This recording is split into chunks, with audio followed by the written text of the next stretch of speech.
Mga kaigsunan, tinabangan sa liturhiya sa pulong, kita karon nag-commemorate, we relive the events nga nagkabot kanato sa kaluwasan nga dayon.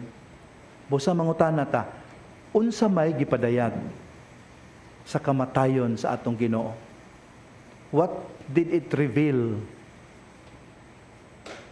Una sa tanan, ato hisgutan ang obvious.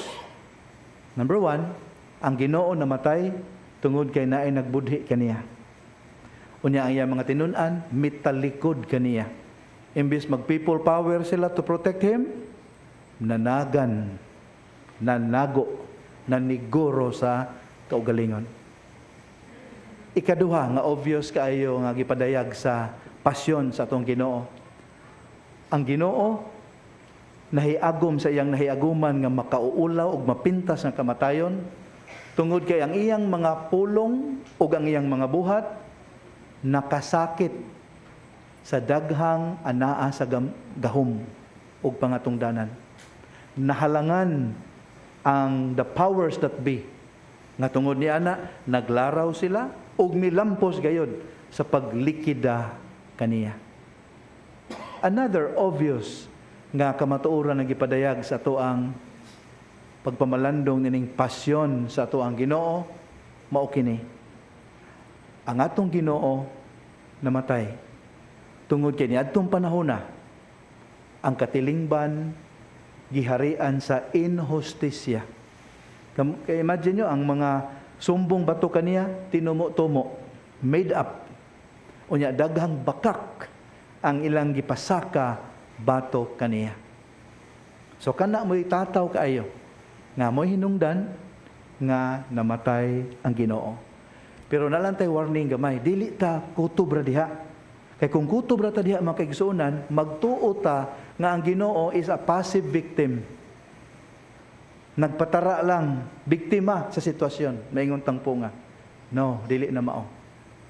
Naapay mas halawom nga hinungdan nga gipadayag sa pasyon. Ug mao kini, ang Ginoo namatay tungod kay mipili siya sa pagtuman sa kabubuton sa Dios, o nagdumili siya pagsakay-sakay sa dautan nga pamaagin ining kalibutana. Nagdumili siya sa pagsugot sa mga haylo sa dautan. Og isip konsekwensya sa iyang mga desisyon og sa iyahang mga buhat og mga gipamulong, namatay siya sa krus. Hinumdum mo sa kasulatan nga mingaw na Ginoo, walay makakuha sa akong kaugalingong kinabuhi. Ako mismo mo'y muhalad niini.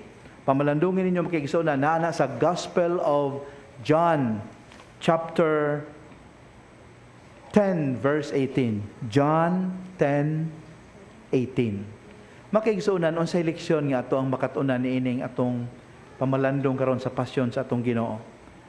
Kini nagpahinumdum kanato nga kung dili ta magbantay, dili ta magmain ang puon, kita di ay nga mga sumusunod sa Ginoo capable of betrayal, capable of rejecting the Lord, capable of abandoning His teachings. Basta di ta magbantay, basta dili ta mainampuon.